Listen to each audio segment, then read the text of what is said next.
MrsHappyHomemaker.com, and I am making some of my Creamy CROCKPOT hot cocoa for the kids tonight, so I figured I would hop on here real quick and show you how to make it. I've got my crock pot here, and this is so easy, you guys. Also, you don't have to make this in the crock pot. If you want to have it in a hurry, put it on the stovetop on low and keep whisking it, and it will be done super fast.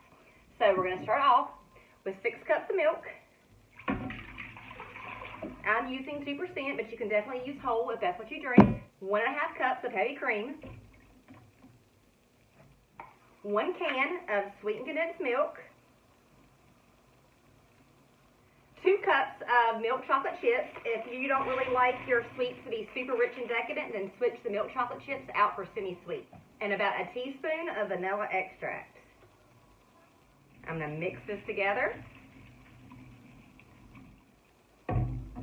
So I'm going to cover this up, and I'm going to let this cook on high for about an hour and a half or so. I'm going to stir it every 30 minutes, and it will all melt up and be the best hot chocolate of your whole life. This can be easily doubled and tripled depending on the size of your crock pot.